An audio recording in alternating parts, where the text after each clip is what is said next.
à disposition pour notre Seigneur tout au long de la semaine. On veut se retrouver aujourd'hui pour ensemble le glorifier, l'adorer, lui dire Seigneur, quelle chance, n'importe quoi, quelle grâce de pouvoir faire partie de ta famille. Voilà Gabriel, je t'attendais. Parfait, bienvenue Gabriel. C'est notre voyageur. Si tu voulais être incognito, c'est un plaisir de te voir arriver, monsieur Gabriel. Voilà, j'espère en tout cas que vous avez passé une bonne semaine. Et puis si elle n'a pas été terrible, mais en tout cas je sais que vous n'étiez pas seul, que le Seigneur était avec vous et ensemble ce matin on va prendre ce temps, un programme. On va parler aussi de porte ouverte, de ce que nos frères et sœurs vivent.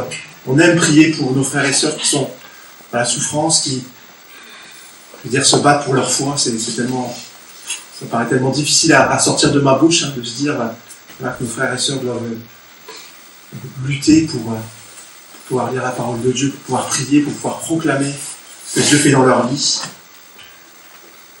Des véritables exemples pour nous. Je prends une claque à chaque fois qu'on lit ces témoignages ou qu'on écoute ce qu'ils peuvent vivre.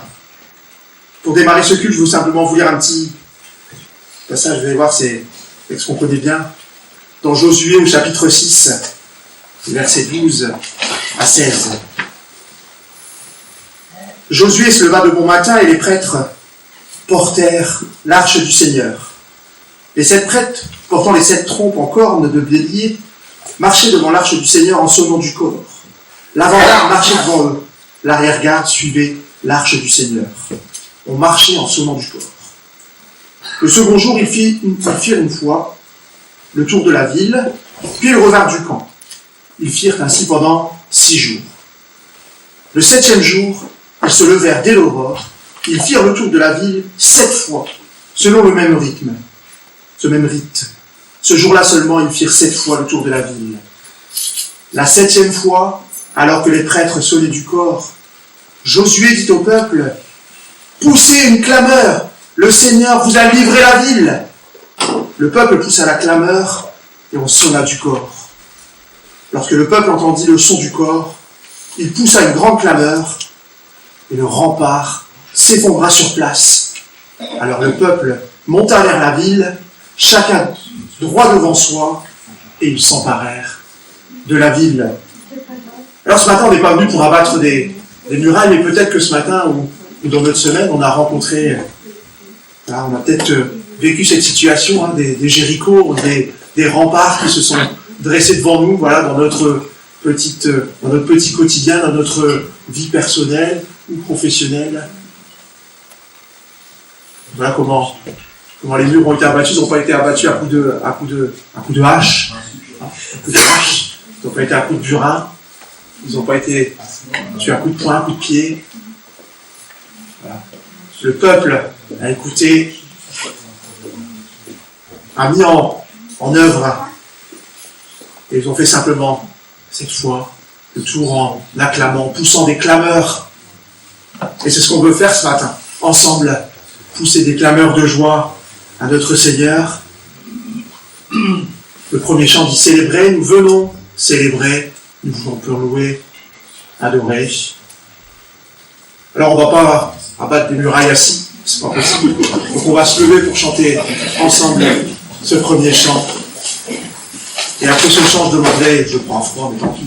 Je vais demander à Paul s'il veut bien remettre ce temps que nous allons partager ensemble ce matin. Merci Paul.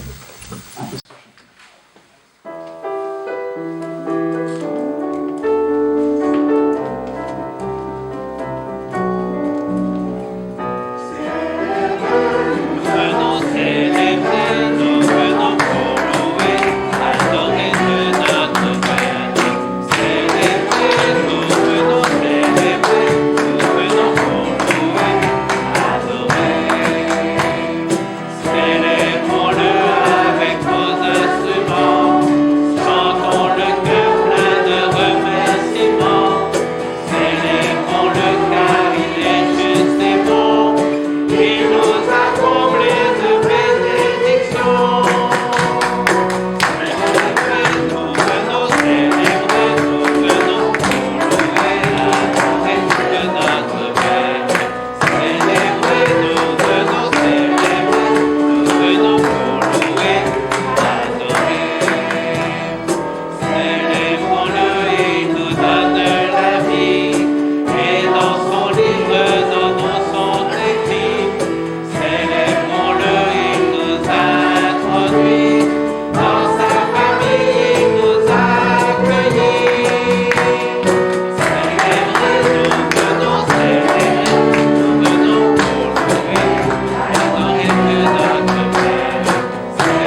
Toi, notre Père, nous sommes venus pour louer le Seigneur, pour adorer, pour recevoir de toi toute grâce excellente. Et nous voulons aussi encore te remercier pour tout ton amour, pour tout ce que tu as fait pour nous, dans la personne du Seigneur qui s'est livré lui-même pour que nous puissions nous approcher de toi.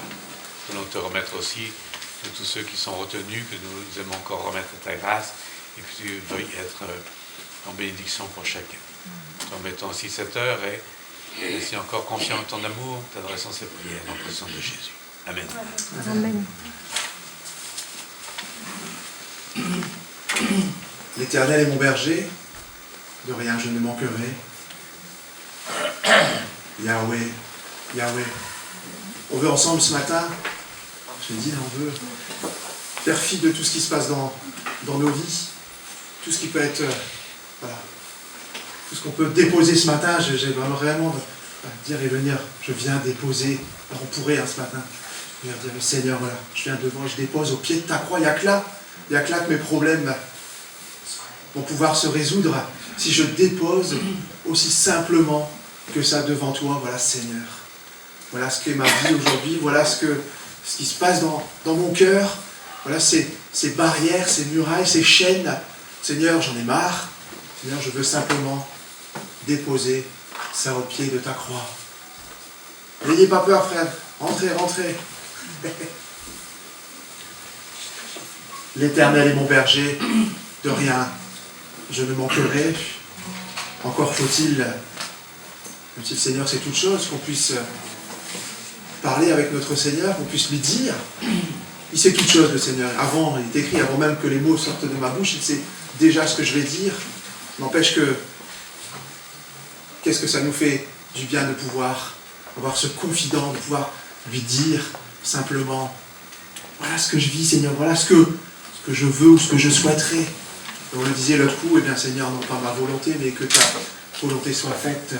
L'Éternel est mon berger, de rien je ne manquerai. Chante mon âme. Grattez.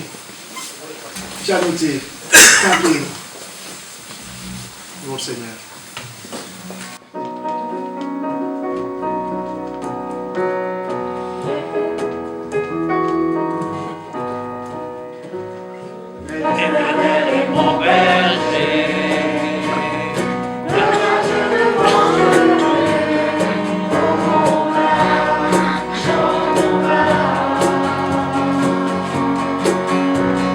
Pas à pas il me conduit au bord des eaux.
Dans 1 Corinthiens au chapitre 14, le verset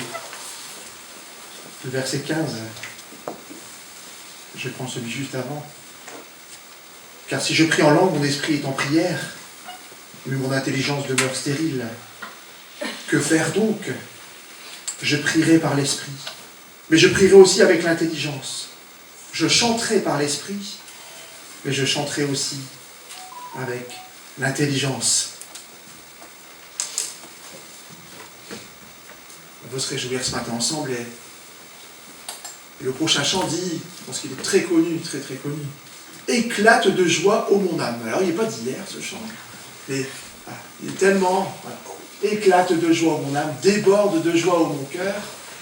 J'espère que c'est ton cas ce matin, que tu puisses dire, oui, la présence du Seigneur, c'est la source de mon bonheur, on va dire comme ça. Éclate, déborde de joie, ô mon cœur. On va chanter ça ensemble. On reprendra peut-être 2 fois, je pense, pour les musiciens, au moins 2 fois. Hein, et qu'on puisse vraiment éclater de joie, faire part au Seigneur. C'est le minimum.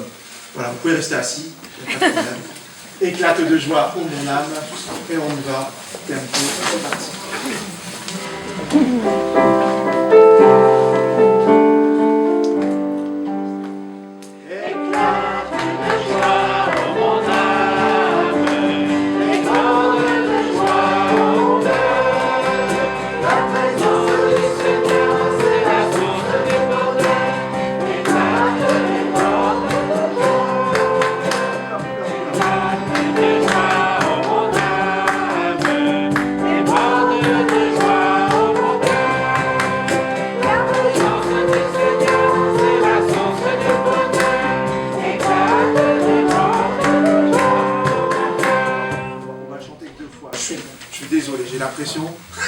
Excusez-moi, hein, j'ai l'impression qu'on est à un jour de deuil. Un jour de deuil. Éclate de joie, voilà, c'est pas flagrant. Seigneur, on veut vraiment éclater de joie ce matin. Je suis dur, mais je suis dur avec moi aussi, ne vous inquiétez pas. Éclate de joie. Voilà, je savais que ça allait arriver, hein, je savais que on a des mains, on a une belle voix, voilà, même si vous n'êtes pas convaincu que votre voix elle est parfaite. Léo, il a toujours dit quand ça arrive là-haut, Seigneur, il voit plus les imperfections. C'est ce qui me rassure, c'est pour ça que j'arrive même à chanter devant vous. Sinon, je ne le ferai pas. Éclate de joie, ô mon âme, déborde de joie, ô mon cœur. Et si on a du mal à déborder, ben on prendra encore un temps de prière pour dire, mais Seigneur, il faut que tu vides mon cœur, je veux vraiment pouvoir vivre ce matin ce temps avec bonheur. Allez, on y va.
Corinthiens au chapitre 6, je vais commencer au verset 19. Ne savez-vous pas que votre corps est le temple du Saint-Esprit qui est en vous, que vous avez reçu de Dieu, et que vous ne vous appartenez point à vous-même, car vous avez été rachetés à un grand prix. Glorifiez donc Dieu dans votre corps et dans votre esprit qui appartiennent à Dieu. Et nous sommes le temple de Dieu.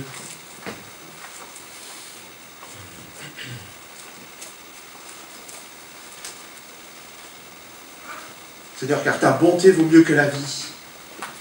Faut chanter ça aussi, hein, mais c'est pas prévu. Car ta bonté vaut mieux que la vie. Mes lèvres célèbrent tes louanges.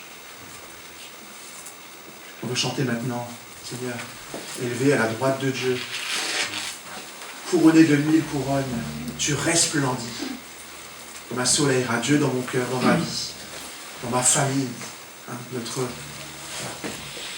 on voudrait que toute notre famille soit avec nous ce matin, dans ce lieu, pour ensemble louer le Seigneur, et combien on a encore beaucoup de belles missions à accomplir pour le Seigneur, de pouvoir témoigner quand on le peut à nos proches aussi, élevés à la droite de Dieu.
Le temps de prier, de louer, d'adorer, de lire une parole, de chanter.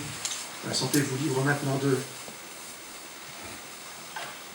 dire à votre Seigneur, pas dire dire à votre Seigneur ce que vous voulez lui dire. Vous savez, cette semaine, on demande des fois comment les murs peuvent tomber. Alors, j'y étais pas, hein, je fais que répéter ce que mes filles et mon épouse ont vécu cette semaine. Vous savez, pour leur traitement, elles sont entrées dans le cadre d'une étude expérimentale avec une pompe à insuline, etc., qui fait les choses vraiment très bien. Et on devait passer donc à la deuxième étape depuis septembre, donc c'est remis septembre, octobre, novembre. Cette semaine, on va au rendez-vous. Et dans l'échange, on comprend qu'il y a un deuxième prestataire qui rentre dans la boucle et que les choses se compliquent et que tout est un peu mis Alors, je le fais très synthétiquement parce que je ne rentre pas trop dans les détails. Tout est mis en stand-by, presque comme ça. Et donc ils ont réduit, je vais le dire comme ça, ils ont réduit le nombre de patients qui allaient finalement poursuivre cette expérimentation et qui allaient bénéficier de l'intelligence artificielle dans cette pompe qui va réguler les hauts, les bas. Voilà. Un coup de douche froide et en disant en sortant, merci Seigneur parce qu'elles font partie des 5 qui continuent, je veux dire 5, 6 qui continuent l'expérience. Elles sont beaucoup les 2 premières sur les Dunkerquois et il n'y a pas de, voilà, il n'y a pas de, on n'a pas cherché d'où ça venait, ça a été de dire mais Seigneur, voilà, on n'était pas au courant de tout ça, tu poses ta main sur nous à tout moment, voilà, même dans telle situation. Seigneur, tu es infiniment grand. Et oui, heureusement, le Seigneur, il n'est pas, on le dit toujours, son amour n'est pas proportionnel à ce qu'on est capable de lui donner en retour. Et on en a la preuve encore, nous en tout cas dans notre petite famille, on vraiment remercie le Seigneur. On sait que tout le monde prie, on prie les uns pour les autres, et on sait que voilà, on fait partie de vos prières. Donc c'était important que je partage avec vous, que Dieu soit loué.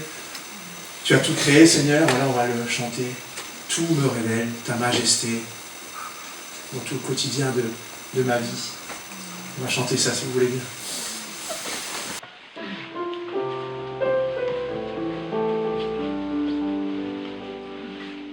Quand je sonde l'univers, les astres que tu as créés, les océans, les mers, me révèlent ta majesté. Alors mon âme peut s'écrier de tout mon cœur.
Laisser la place à mon frère. On chante encore ce chant qui dit « Libre de nos chaînes, nous marchons vers toi, Maranatha. Viens, Seigneur, règne. Viens, Seigneur, règne en moi. »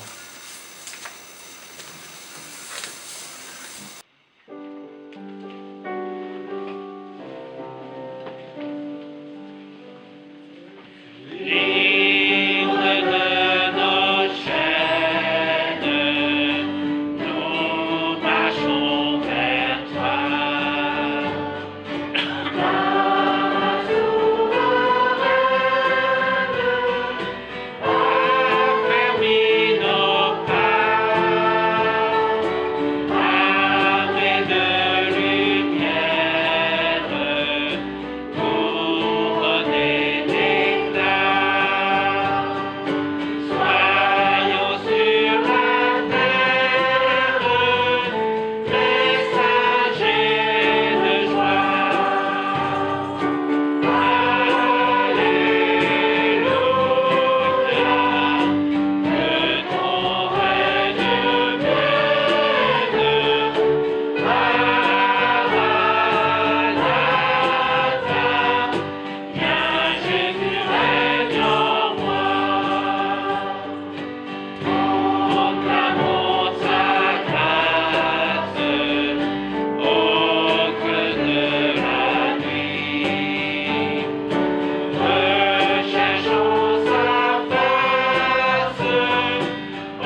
tous,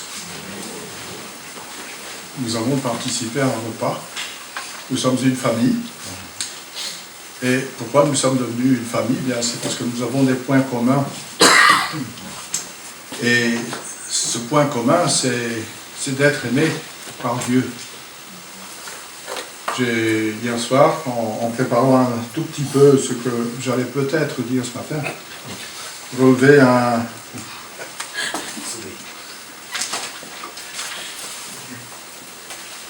passage qui dit,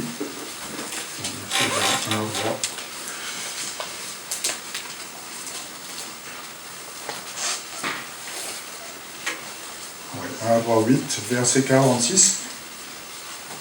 Quel est l'homme qui ne commet jamais de péché? Et pourtant, nous avons la chance aujourd'hui de pouvoir participer à ce repas. Et si nous pouvons participer à ce repas, c'est que le Seigneur Jésus a voulu nous faire un cadeau immense, quelque chose d'incompréhensible. Dieu nous a aimés et on a chanté à propos d'agneau.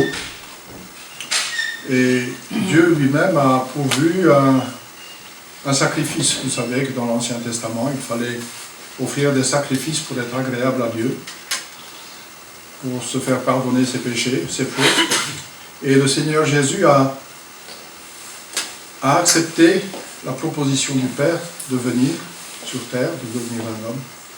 Et nous les humains, nous savons que nous naissons, que tout est bien, tout est beau, mais qu'un jour nous ne sommes plus. Mais le Seigneur Jésus est venu, il a vécu plus ou moins 33 ans, et on lui a enlevé la vie. Il a été d'accord de donner sa vie pour que nous puissions être là ce matin et pour que nous puissions participer à ce repas particulier. C'est Jésus qui l'a institué, ce repas, en souvenir de ce qui s'est passé. Et vous savez déjà que j'aime bien lire en Matthieu 26, verset 26, c'est facile à lire.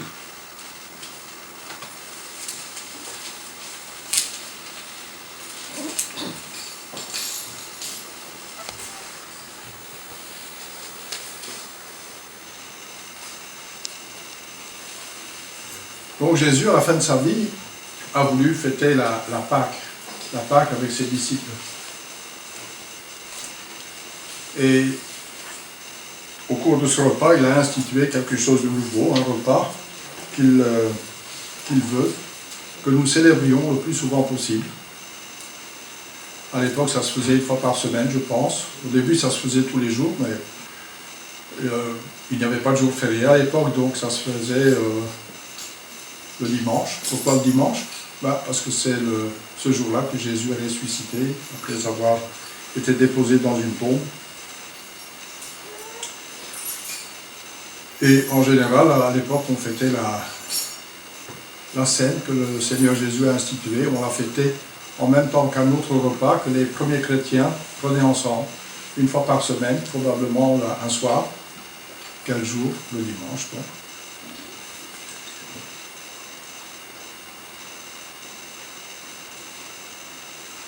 Et voici. Au cours du repas, Jésus prit du pain. Puis, après avoir prononcé la parole de reconnaissance, il le partagea en morceaux. Puis, il les donna à ses disciples en disant, « Prenez, mangez, ceci est mon corps. » Ensuite, il prit une coupe, et après avoir remercié Dieu, il la leur donna en disant, « Buvez-en tous, ceci est mon sang, par lequel est scellée l'alliance. Il va être versé pour beaucoup d'hommes, afin que leurs péchés soient pardonnés. »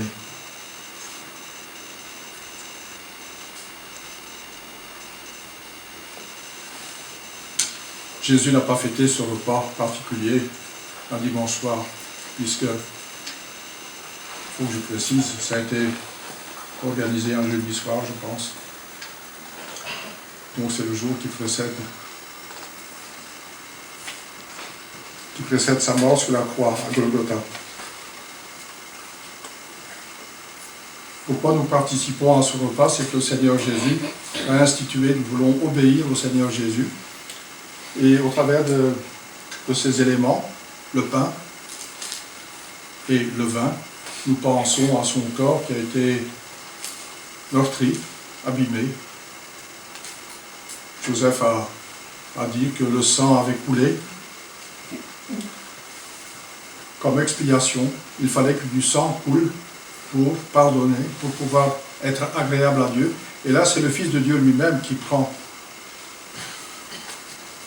l'initiative, je dirais, ou de commun accord avec son Père, Dieu, le Père, de commun accord qu'il allait donc donner sa vie pour que nos péchés soient pardonnés.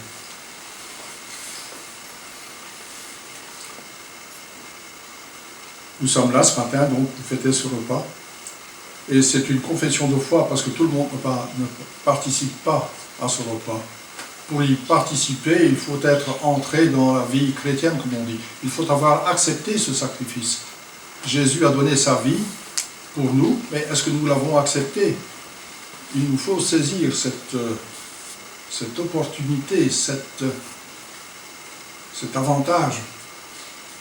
C'est un privilège d'être au bénéfice de ce sang que Jésus, au bénéfice de sa vie.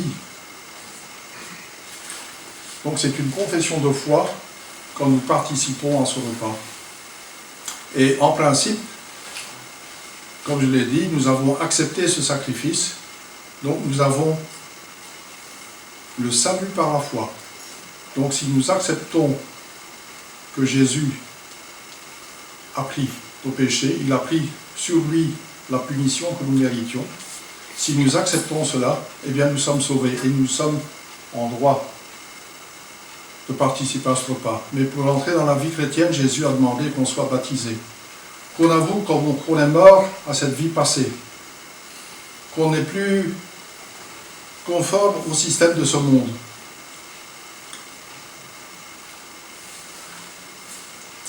Donc en principe, pour pouvoir participer à ce repas, il faut avoir la foi, il faut avoir cru au sacrifice de Jésus, et il faut être passé par le baptême qui symbolise donc notre mort à l'ancien système.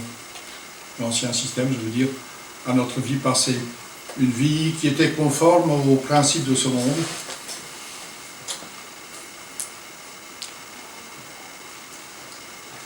Donc nous nous sommes fait baptiser, et étant baptisés, nous pouvons participer à ce repas particulier.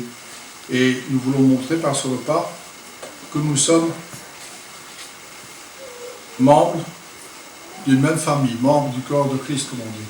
Il y a beaucoup de notions pour ceux qui ne sont pas habitués à ce jargon, je vais dire, mais en venant fréquemment ici au rassemblement, vous apprendrez un petit peu à la fois ce que ces différents mots veulent dire. Et si vous hésitez à propos de certaines notions, n'hésitez pas à venir me trouver à la fin du culte, ou bien à trouver des explications auprès du pasteur Marc, ou bien auprès de Denis, de Paul, l'ancien, les deux anciens. Mais, comme je l'ai dit, nous sommes devenus une famille, nous sommes la famille de Jésus. Et avant, nous étions des personnes dispersées, et aujourd'hui, nous pouvons participer à ce repas. Et le pain que nous allons prendre est formé à partir d'une pâte. Et cette pâte est constituée de différents grains, des grains de blé. Et nous pouvons dire que nous sommes unis ensemble parce que nous avons une foi commune en Jésus. Et par cette foi commune en Jésus, nous sommes une famille, nous sommes une unité. Nous sommes le corps de Christ, comme j'ai dit. Avant, nous étions dispersés en tant que grains, mais maintenant nous sommes uniques, car ensemble, les différents grains, nous avons été pétris ensemble, nous avons été écrasés, nous sommes devenus de la farine, et moyennant eau et levure, nous sommes devenus donc une pâte, et nous sommes devenus un seul pain. Et aujourd'hui, nous voulons montrer notre unité en participant à ce pain. Le pain qui est ici sur la table est très certainement issu d'une seule masse. Et nous voulons montrer notre unité. Nous allons aussi prendre le vin, le jus de raisin, qui nous parle donc du sang versé par Jésus. Nous avons pu, lors de notre culte ce matin, parler d'âme. Et dans cette société dans laquelle nous vivons, il n'y a de place que pour un corps immatériel et notre cerveau. Et cette âme, c'est ce qui permet, c'est une partie de nous-mêmes. On parle du corps, de l'âme, de l'esprit. Mais cette âme qui est en nous permet de communiquer et de se faire influencer par le Seigneur. Nous sommes devenus nouveaux. Nous sommes devenus conformes à ce que Jésus voulait que nous soyons. Jésus nous a beaucoup aimés. Et nous voulons conformer notre vie à ce qu'il attend de nous. Nous avons la chance d'avoir le Seigneur et de ne pas raisonner comme le monde en général, un corps, un cerveau, et nous avons des réflexes et nous ne réagissons plus comme si nous étions des croyants, des enfants de Dieu. Par la foi, en ce sacrifice de Jésus, nous sommes devenus enfants de Dieu. Et nous voulons que notre vie soit marquée par notre foi. Nous voulons tout faire conformément à ce que le Seigneur attend de nous. Nous avons changé, nous sommes devenus des créatures nouvelles. On parle de nouvelle naissance. Et ce matin, nous allons participer à ce repas de nouveau. C'est un repas hebdomadaire que nous prenons. Il a comme avantage, c'est que chaque semaine, nous refaisons le point en notre vie. Nous voulons conformer, comme j'ai dit, notre vie à ce que le Seigneur attend de nous. Et nous ne voulons pas participer à ce repas comme ça, par routine, non. Chaque fois que nous venons participer à ce repas, nous faisons un examen de conscience. Nous ne voulons pas participer à ce repas en vivant comme le monde. Nous voulons montrer au monde, et nous sommes différents du monde. Nous voulons que le péché ne règne plus dans nos vies. Et quand nous sommes assis à une table ensemble, nous nous regardons, nous prenons le plat, nous prenons l'aliment, la main l'un de l'autre, et nous regardons. Et si nous savons ce matin que nous avons commis un péché cette semaine, il est encore temps, dans les quelques minutes qui vont nous séparer de ce repas, de se mettre en ordre avec le Seigneur. Si nous avons quelque chose contre un frère, si nous ne sommes pas d'accord avec lui, c'est peut-être mieux de ne pas participer à ce repas et de laisser passer les éléments. Parce que si nous avons un différend avec un frère avec lequel nous formons une unité, ça ne va pas. Si nous sommes en froid avec quelqu'un, nous allons dire, on participe à un repas, mais en fait on n'y a pas droit, puisqu'on n'est pas réconciliés. Donc je propose de faire 1 minute de silence avant que je ne m'occupe des éléments. Je vais commencer la minute maintenant. Mettons-nous en ordre avec le Seigneur. Que nos enfants connaissent le Seigneur très tôt. Pourquoi ? Il faut mettre leur cœur plein d'amour pour le Seigneur pour qu'il n'y ait plus de place pour autre chose que le Seigneur. Parce que si on met le Seigneur à la première place et qu'il prend tout notre être, il n'y a plus de place pour autre chose. Et nous voulons maintenant confier nos enfants aux moniteurs. Qui s'en occupe ? Nathalie ? Oui Seigneur, nous sommes heureux de savoir que tu veilles aussi sur les enfants. Tu as dit, laissez venir à moi les petits-enfants et ne les en empêchez pas. Seigneur, veuille bénir chacun d'eux, qu'ils puissent prendre une décision pour toi très vite. Comme le petit Samuel qui disait, parle Seigneur. Seigneur, bénis aussi ta prédication, qu'elle puisse nous toucher, que nous puissions prendre les décisions que tu attends de nous. Oui Seigneur, nous voulons marcher conformément à toi et te rendre gloire en t'obéissant. Amen.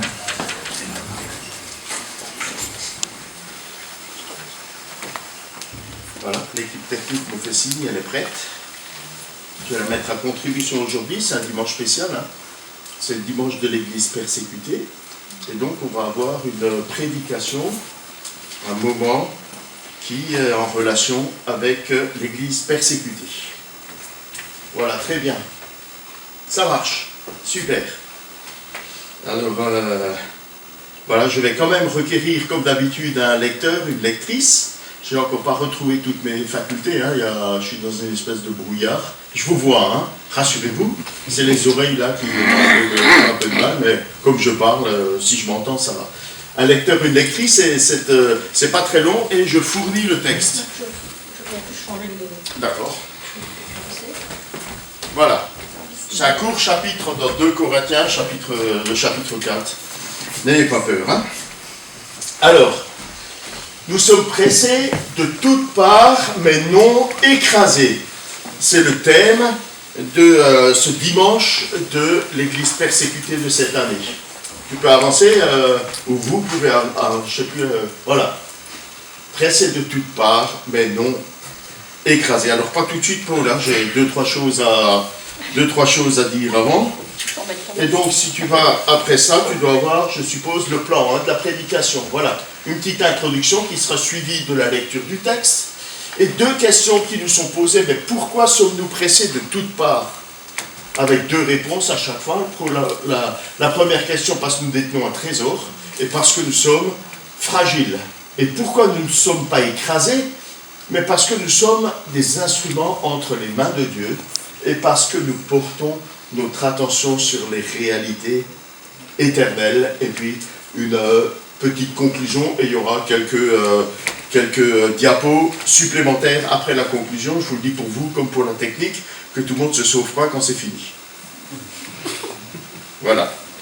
Alors je suppose qu'ici, tout le monde connaît la fable de Jean de La Fontaine qui s'appelle « Le chêne et le roseau ». Vous l'avez peut-être apprise, hein, cette récitation, ce poème, quand vous étiez à l'école primaire, je suppose. Hein. Ça fait loin pour nous, hein, Paul. Ouais, ça fait loin.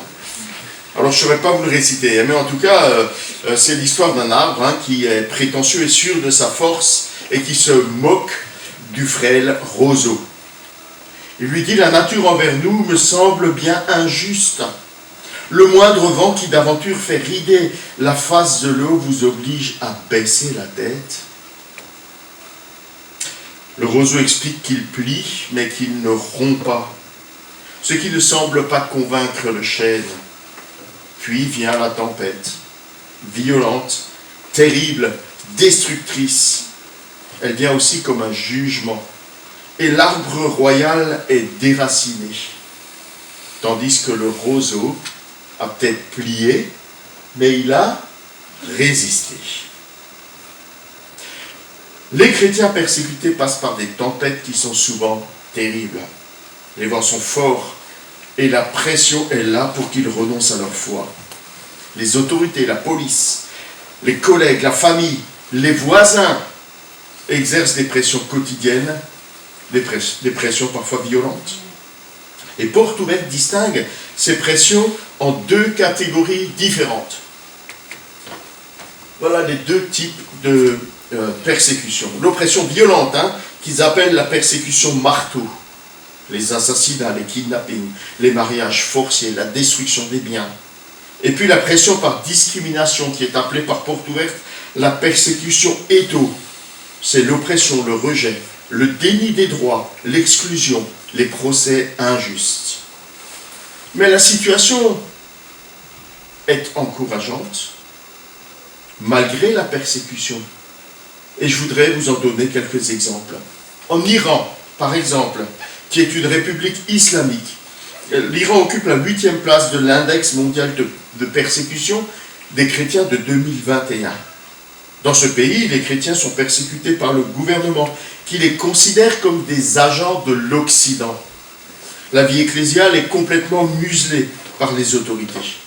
Ce sont les chrétiens d'arrière-plan musulmans qui sont le plus persécutés. Alors ils se réunissent en secret.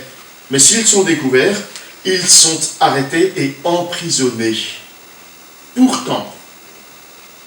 Pourtant, dans ces circonstances, l'Église iranienne est celle qui grandit le plus dans le monde.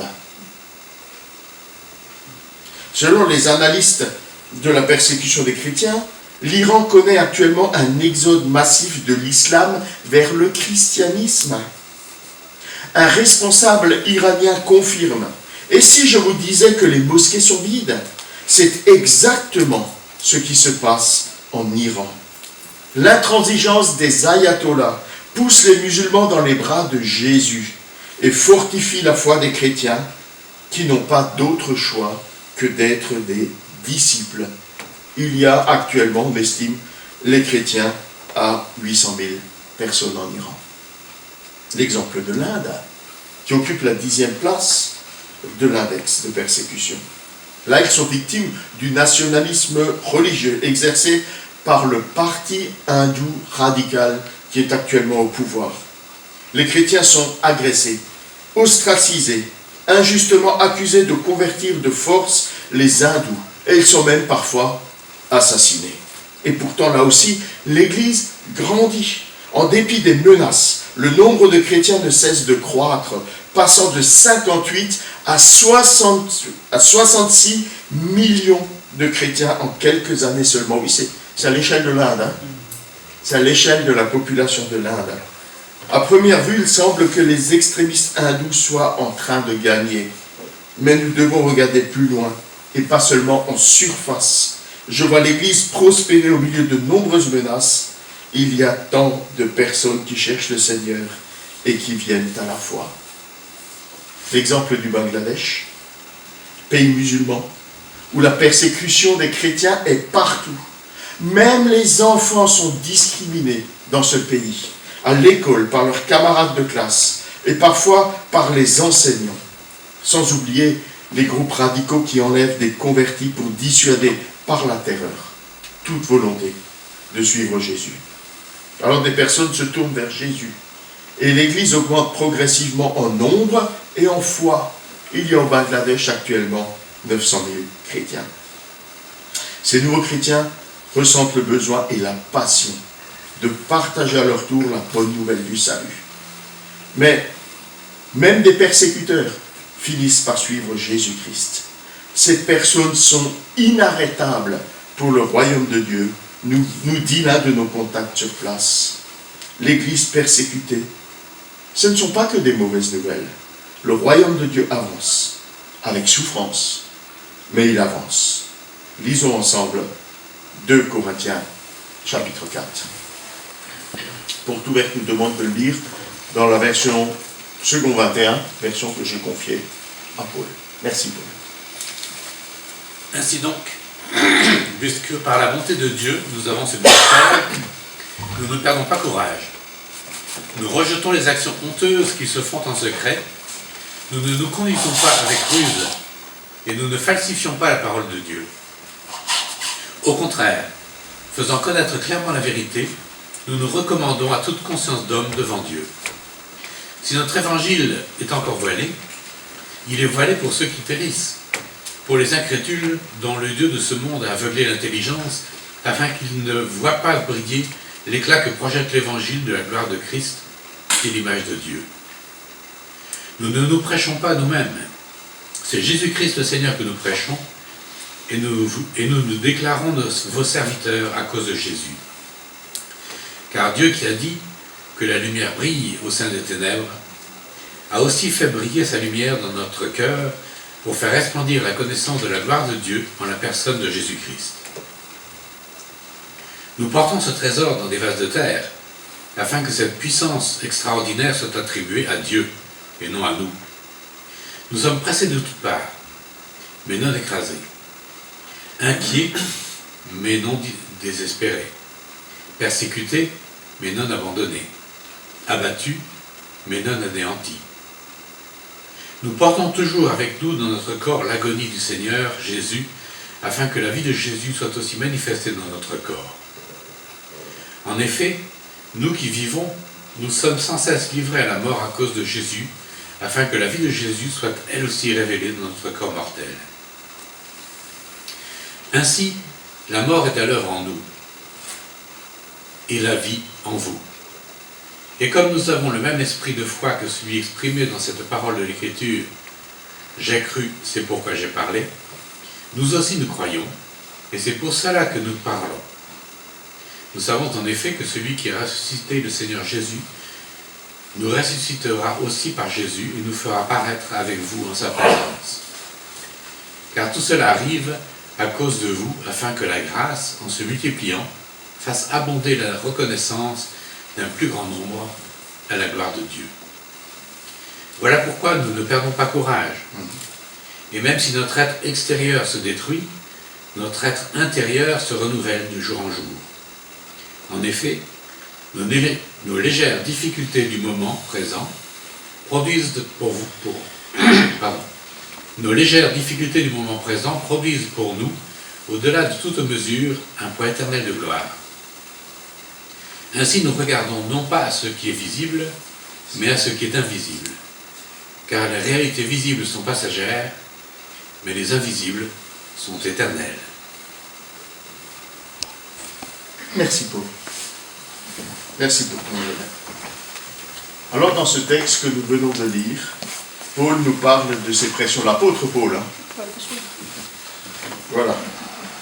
Nous parlait de ces pressions que subissaient également les premiers chrétiens, tout au début de l'Église.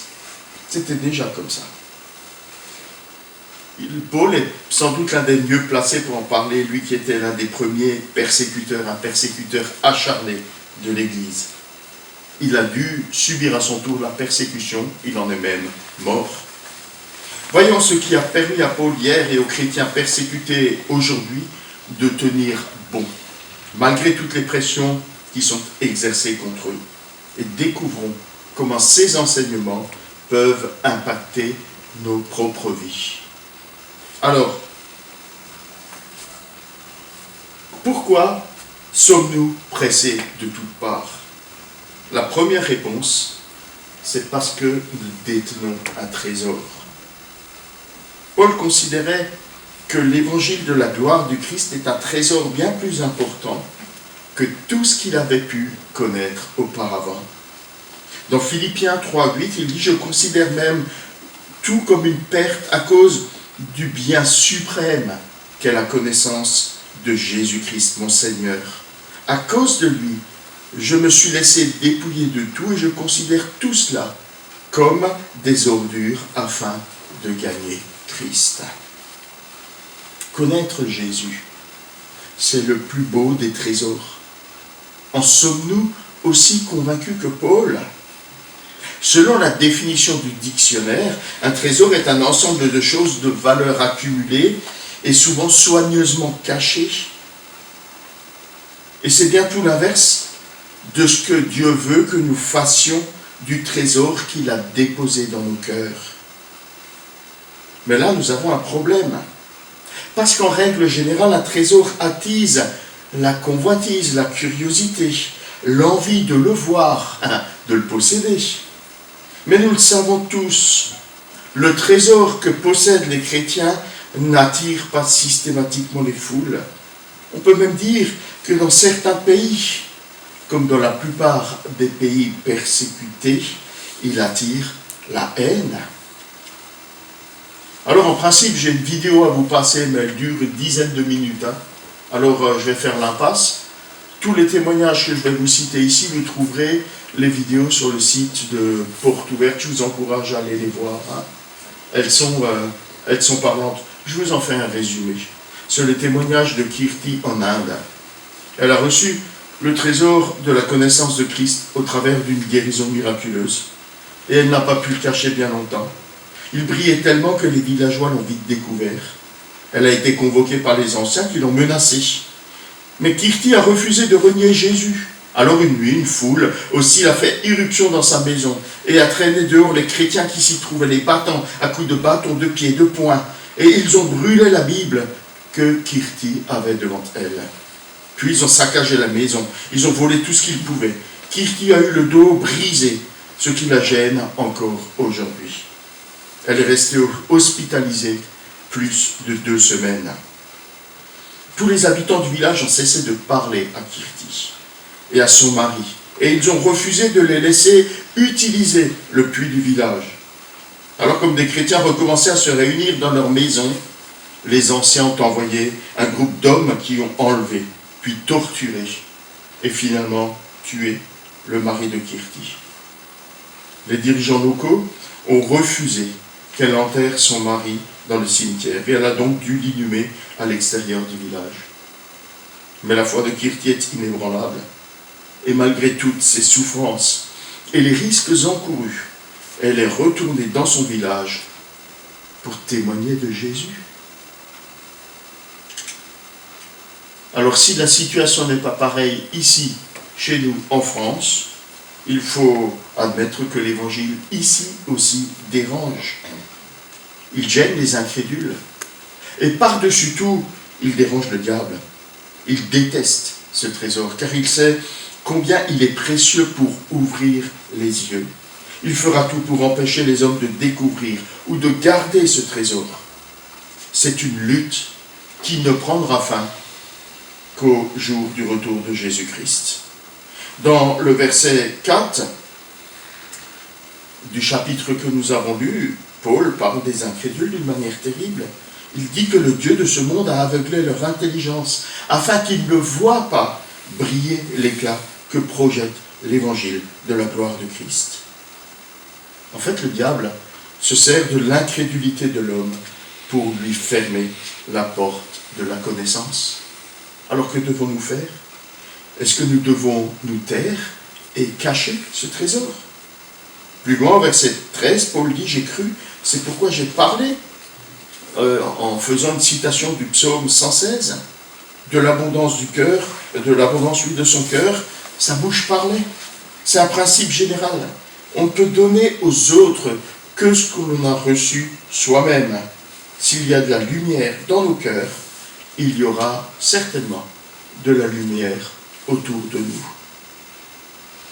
Parfois, nous pouvons avoir peur. Nous pouvons être tentés d'enterrer le trésor de l'Évangile.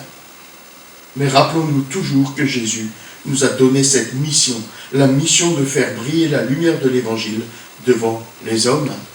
Il a dit en Matthieu 5, 14, 16, « Vous êtes la lumière du monde. Une ville située sur une montagne ne peut pas être cachée. Et on n'allume pas non plus une lampe pour la mettre sous un seau, mais on la met sur son support et elle éclaire tous ceux qui sont dans la maison.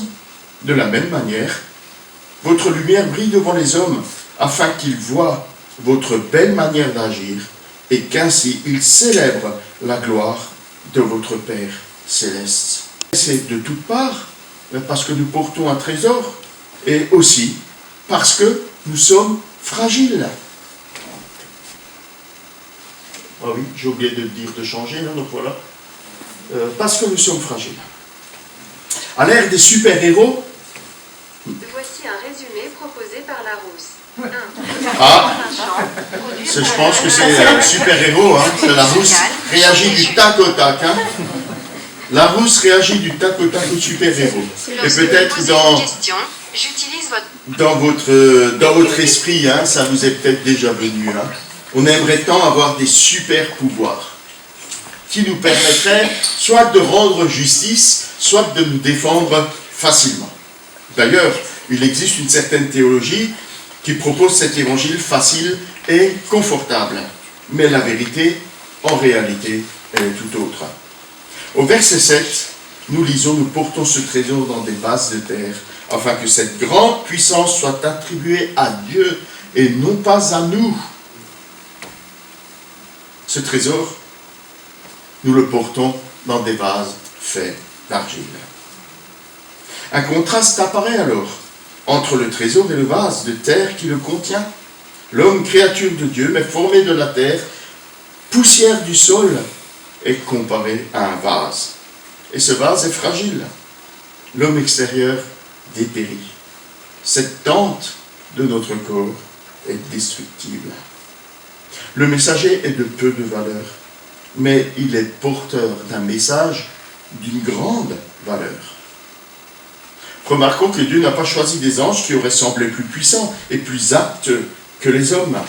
Dans sa sagesse, Dieu prend des hommes et des femmes qui peuvent rendre témoignage à la grâce dont ils sont les objets. Voyons le témoignage du pasteur Madira Kotiredi. Il était gravement malade. Il était condamné à mourir quand Dieu l'a miraculeusement guéri et lui a annoncé qu'il allait lui confier une mission. Il savait à peine lire et il n'avait jamais étudié la théologie. Mais un jour, un pasteur est arrivé avec une bicyclette aménagée avec des haut-parleurs et une Bible auto-amplifiée qu'il a remise à Kotiredi. Il est devenu l'évangéliste à bicyclette. Il allumait sa Bible amplifiée, il diffusait un chant, puis un verset biblique, et circulait dans les villages en annonçant l'évangile. Il a fait cela pendant 7 ans, jusqu'au jour où on l'a arrêté et on lui a dit qu'il ne devait plus jamais revenir. Et une nuit, alors qu'il dormait, quelqu'un est venu avec une hache pour le tuer. Il a reçu plusieurs coups de hache. Il s'est retrouvé à l'hôpital presque mort. Le lendemain, l'un de nos partenaires est allé lui rendre visite. Il a demandé à l'épouse de Kotiredi, « Est-ce que tu as peur de perdre ton mari ?» Elle a répondu, « Pour moi, il devrait être mort depuis 7 ans déjà. Celui qui lui a redonné la vie va s'occuper de lui. » Aujourd'hui, Kotiredi est rétabli. Il a repris ses tournées à vélo avec encore plus d'énergie. Kirti et Kotiredi sont tous deux des vases de terre fragiles, sans valeur aux yeux du monde, mais très précieux pour Dieu. Ça me fait penser à ce texte d'Hébreux qui dit « Eux dont le monde n'était pas digne ». Parfois, nous pouvons aussi penser que nous n'avons aucune valeur aux yeux de nos voisins, de notre famille, de nos collègues de travail. Mais Dieu nous choisit pour répandre sa lumière. Et c'est à dessein qu'il place sa gloire dans des vases sans gloire. Ainsi, la puissance incomparable que produit l'Évangile est celle de Dieu et non pas la nôtre. Plus la faiblesse du témoin est manifeste, plus la puissance de Dieu est éclatante. Comme Paul le dit dans Colossiens 1,27, Christ en nous, l'espérance de la gloire. Alors, puisque nous sommes pressés de toutes parts, puisque nous sommes si fragiles, pourquoi ne sommes-nous pas écrasés? Première réponse, parce que nous sommes des instruments entre les mains de Dieu. Est-il nécessaire de rappeler que tout vase dépend du potier qui la tient dans ses mains? Paul, en tant que serviteur de Dieu, connaissait la tribulation, la persécution et l'abattement. Pourtant, il n'y avait pas de désespoir en lui, malgré ce qu'il exprime plus haut dans 2 Corinthiens, parce que son soutien était divin. Dans le texte que nous avons lu, il met en parallèle d'une manière saisissante les épreuves et les souffrances endurées dans son corps, sa chair mortelle, ce vase, et les ressources divines qui permettent de les supporter et d'en être victorieux. Voilà, il met en parallèle sa situation et les effets de la puissance de Dieu.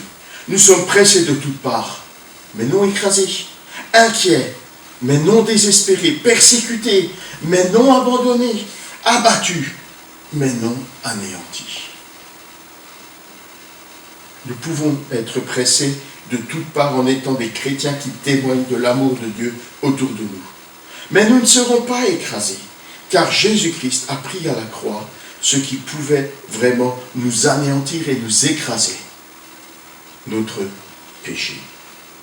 Mais lui, il était blessé à cause de nos transgressions, brisé à cause de nos fautes. La punition qui nous donne la paix est tombée sur lui, et c'est par ses blessures que nous sommes guéris, nous dit Ésaïe 53, verset 5.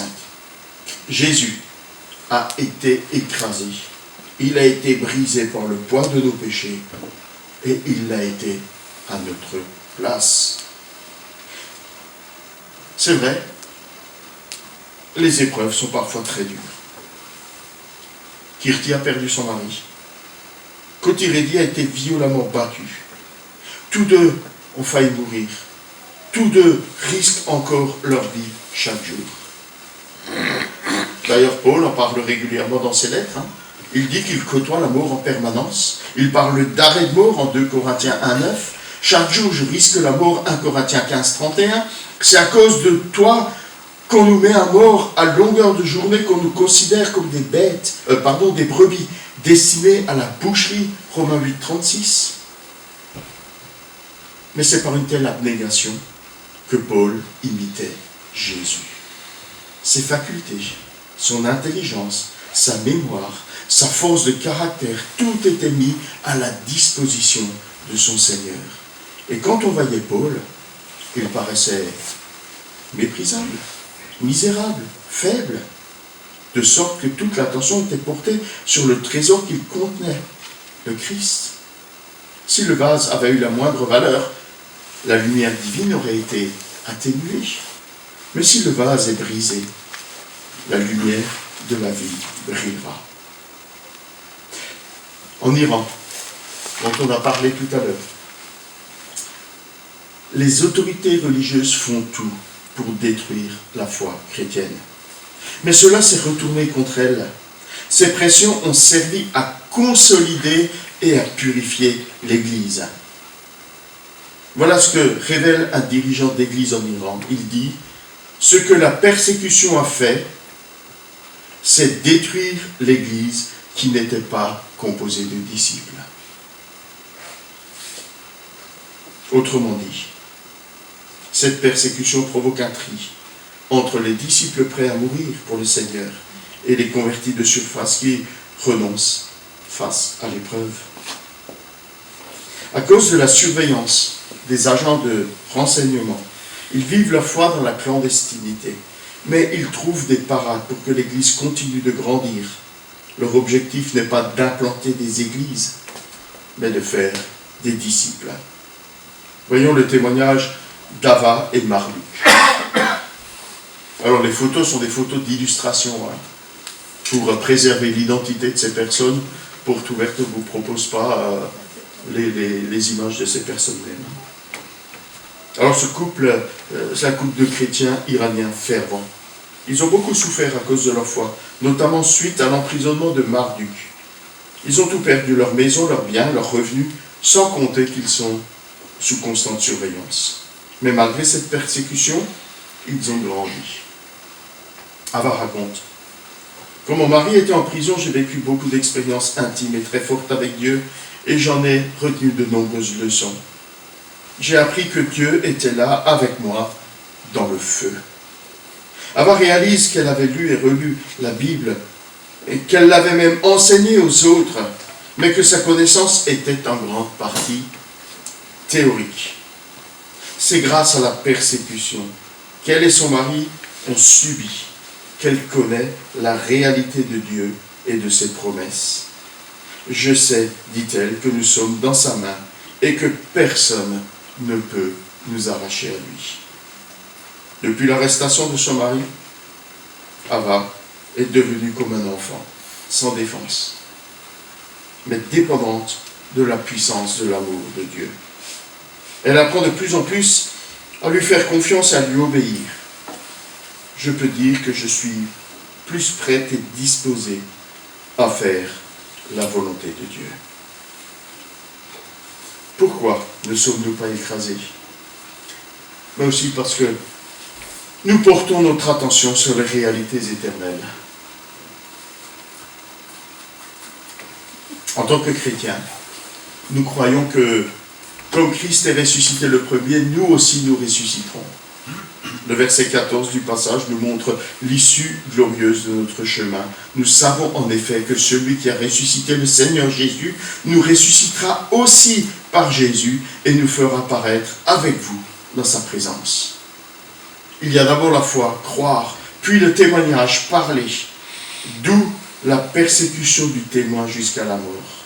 Mais notre résurrection est aussi certaine que celle de Christ. Paul peut vouloir dire « J'ai cru aux ressources divines, c'est pourquoi j'ai délivré ce message sans réserve, quoi qu'il pût m'en coûter. » C'est ce que beaucoup de chrétiens persécutés expérimentent chaque jour en témoignant courageusement de leur foi, malgré les risques pour leur vie. Et puis, il y a la gloire future, car nos légères difficultés du moment produisent pour nous, au-delà de toute mesure, un poids éternel de gloire. Ce verset introduit un autre contraste entre le présent et l'avenir. Nos épreuves, malgré leur intensité, sont estimées légères et courtes au regard en comparaison de la gloire future.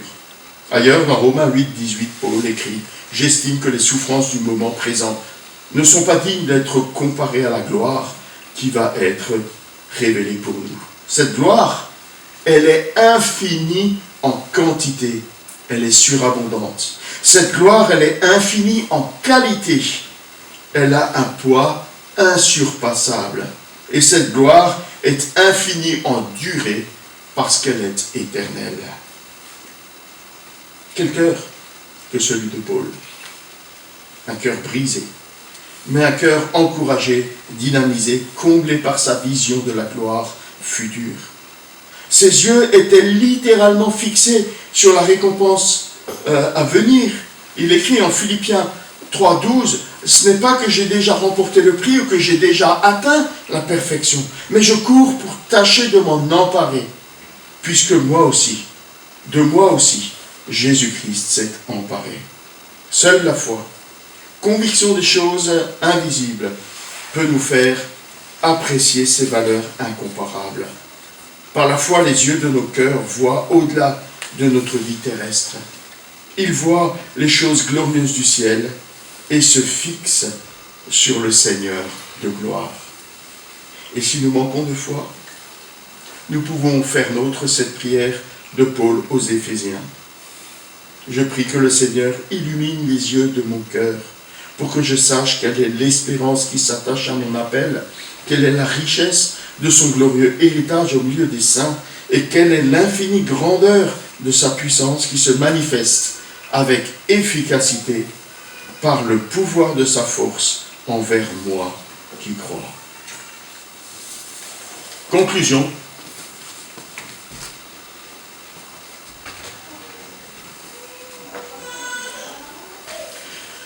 Nous ne perdons pas courage, écrit Paul au verset 16. Notre trésor, c'est l'évangile de la gloire de Christ. Il est contenu dans nos vies fragiles.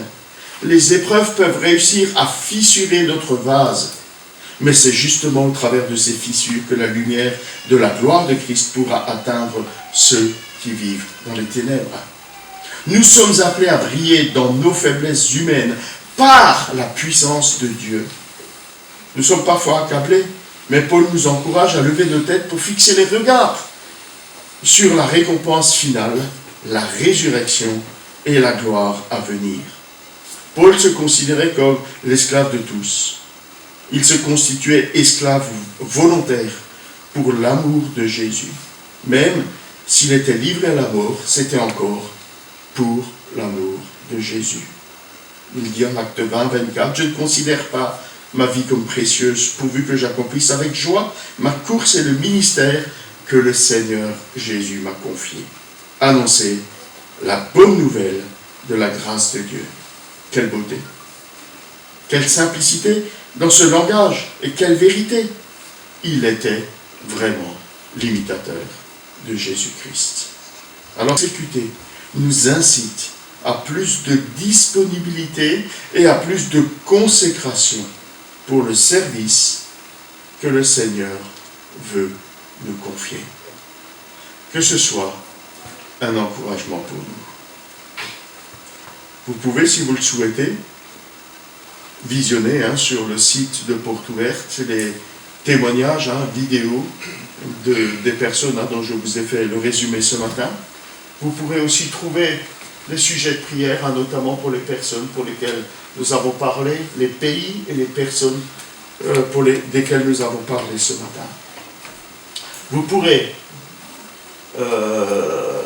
soutenir un projet sur le terrain pour aider l'Église à survivre en Inde par de l'aide humanitaire, des soins médicaux, de la formation et des soutiens socio-économiques à moyen et à long terme, voilà, vous pouvez faire un don à Porte Ouverte pour soutenir ce projet. Il y a une autre action spéciale hein, que moi j'aimerais tellement voir se réaliser, mais qui est compliquée à cause des obligations liées à la crise sanitaire, ce fameux cook and pray, hein, ou autrement dit cuisiner et prier, c'est écrit tout en bas là, hein, en français. Ça consiste à faire un repas indien et puis à passer du temps dans la prière en faveur de l'église d'Inde. Il y a un petit livret qu'on peut télécharger, je ne sais pas comment on peut mettre ça en place, en tout cas si vous souhaitez le faire, téléchargez, faites-vous un repas indien et puis priez pour nos frères et sœurs indiens. Voilà, vous pouvez rester en contact hein, avec Porte Ouverte par le magazine mensuel, en vous abonnant par email, en suivant sur les réseaux sociaux, en allant sur le site. Hein. Priez. Priez pour l'Église persécutée, priez aussi pour cette œuvre hein, qui accomplit un travail inestimable en faveur de l'Église persécutée. Et puis enfin, merci. Merci de penser et de mettre à l'honneur les chrétiens persécutés. Que le Seigneur nous encourage, que le Seigneur prenne soin de son Église. Là où c'est facile comme pour nous, là où c'est plus difficile, hein, comme pour nos frères et sœurs indiens, iraniens, nord-coréens, et dans tous ces pays. Hein. La liste est tellement longue que je ne peux pas les citer. Mais bon, voilà, vous les connaissez. Persévérons dans la prière, dans l'intercession, dans l'amour, en faveur de nos frères et sœurs, comme dans le témoignage, là où Dieu nous a placés. Amen.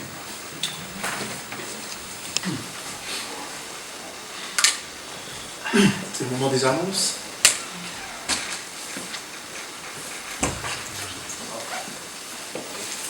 Ça ne va pas? Il y a déjà une chose qui n'est pas notée pas notée directement, c'est qu'on a déjà tout un tas de sujets de prière pour toute la semaine, j'ai envie de dire pour tout le mois et j'ai envie de dire pour les mois à venir, pour nos frères et sœurs persécutés, ces témoignages qu'on a entendus ce matin. Alors, la liste elle est déjà bien exhaustive et il y en a tellement d'autres encore. Donc on a déjà tous ces sujets de prière ce matin pour ce qu'on a entendu. Jeudi étant férié, alors je ne sais pas, comment se déroule la semaine? Y a-t-il réunion de Alors on s'est prière? posé la question du maintien ou non de l'étude biblique. Il y a plusieurs absences, c'est le 11 novembre. Alors, est-ce que vous souhaitez que ce soit maintenu ou pas? Est-ce que vous êtes disponible ou pas? Il y a plusieurs qui profitent pour s'éclipser, voyager, rencontrer la famille. Alors dites-moi. Pour le jeudi après-midi, je voudrais bien le conserver. Je ne comprends pas, excuse-moi. Pour le Je te l'ai dit, j'ai un peu les oreilles. Pour jeudi après-midi, j'aimerais bien... 14h30 et 20h, c'est ça? 14h30, ici, Ça va? Toi 20h aussi, ici. René, ouais, aussi? Ok. 14h30 et 20h. Merci. Super. Et la suite? Demain après-midi, réunion de dames chez Chantal, Ah. À quelle heure? 14h. À 14h. Donc là, c'est que pour les dames. Hein. C'est pas ouvert à tous, c'est que pour les dames. À 14h, chez Chantal. 14h30. 14h30. Alors, n'allez pas à 14h, nous ne vous laisserons pas rentrer. 14h30 chez Chantal et Raymond, que vous saluerez bien, une fois de plus pour nous. On est sûr qu'on se retrouve dimanche prochain, ça c'est évident, à 10h. Je vais dire au micro. Ben, viens au micro, je t'en prie. Voilà, bonjour micro. Le 12 décembre, c'est la fête de l'église. Fête de Noël. Fête de Noël, voilà. Alors je propose pour faire rassembler, pour faire l'animation, voilà, tout simplement. Et donc si vous avez des chants, des petites choses à voir, vous venez me voir et puis je vais organiser ça. Donc pour faire un planning, pour faire... voilà, je vais prendre ça en charge. D'accord? Alors j'avais déjà sollicité certaines personnes. Alors vous venez me voir, n'est-ce pas? Et puis les autres, n'hésitez pas. Alors, des petits chants, un petit texte, un petit témoignage, des petites choses autour de Noël, bien sûr. Alors, je vous fais confiance et vous venez me voir. Voilà. Un petit rap, marionnette. Oui, aussi, enfin voilà. Donc voilà, c'est revenu. 14h30, c'est bien chez Chantal. Lundi. L'étude à 14h30 et à 20h, c'est maintenu. Super. Ça, j'avais bon, hein. On se retrouve dimanche prochain à 10h et un peu plus loin dans les agendas. Le 20 novembre 2021, 9h30, le CA des associations. Voilà, besoin de vos prières, toujours dans le cadre de ces réunions. Standonésime le 21 et le 28 novembre pour les calendriers et le 5 décembre pour Noël. Donc effectivement, il y aura les calendriers le 5 décembre aussi, j'imagine. On aura déjà tout acheté. Donc le 21, le 28 et le 5, et les calendriers sont disponibles à Onésime. Ouf, voilà, vous avez les modèles, alors là c'est parti. Hop là, il y en a pour tous les goûts. Et rassurant, c'est que le contenu est le même. On parle du Seigneur. Du Seigneur. Hop. Pas d'anniversaire aujourd'hui. Il n'y en a pas. Il n'y a personne qu'on a zappé dans la semaine. Non. Personne qui a vieilli ou qui n'ose pas le dire. Tant pis. Alors juste avant de nous quitter, voilà, j'avais prévu de lire un petit quelque chose et d'avoir un petit chant. Que c'est de circonstance ou pas dans 1 Chronique au chapitre 28, à partir du verset 8. Maintenant, aux yeux de tout Israël, de l'assemblée de l'Éternel et en présence de notre Dieu qui vous entend, observez et prenez à cœur tous les commandements de l'Éternel votre Dieu, afin que vous possédiez ce bon pays et que vous le laissiez en héritage à vos fils, après vous, à perpétuité. Et toi, Salomon, mon fils, connais le Dieu de ton Père et sers-le d'un cœur dévoué et d'une âme bien disposée, car l'Éternel sonde tous les cœurs et pénètre tous les desseins et toutes les pensées. Si tu le cherches, il se laissera trouver par toi. Et si tu l'abandonnes, il te rejettera pour toujours. Considère maintenant que l'Éternel t'a choisi, toi ce matin. L'Éternel t'a choisi, afin que tu bâtisses une maison qui serve de sanctuaire. Fortifie-toi et agis. Et un peu plus loin, au verset 20, David dit à Salomon, son fils, « Fortifie-toi, prends courage et agis. Ne crains point et ne t'effraie point, car l'Éternel Dieu, mon Dieu, sera avec toi. Il ne te délaissera point, il ne t'abandonnera point. » Le chant que je voulais laisser avant qu'on se quitte pour cette semaine avec tout ce qu'on a entendu ce matin. Le numéro 118 qui dit « Ne crains pas la tempête. Ne crains pas la tempête qui peut survenir cette semaine, demain, tout à l'heure. Ne crains pas la tempête, fais confiance en ton Dieu. Reste tranquille, la paix viendra. Relève donc la tête, regarde à Jésus. Sois plein de foi. »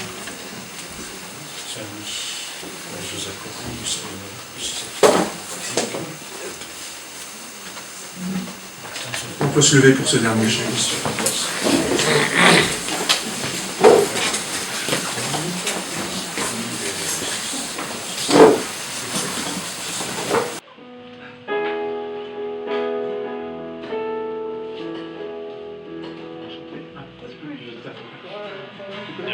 Ne crains pas la tempête, reste tranquille, la paix viendra. Lève donc la tête, regarde à Jésus, sois plein de foi. N'importe l'adversaire, chasse la crainte, il est vaincu. Au nom puissant de Jésus, l'ennemi s'enfuit. Au nom puissant de Jésus, l'ennemi s'enfuit.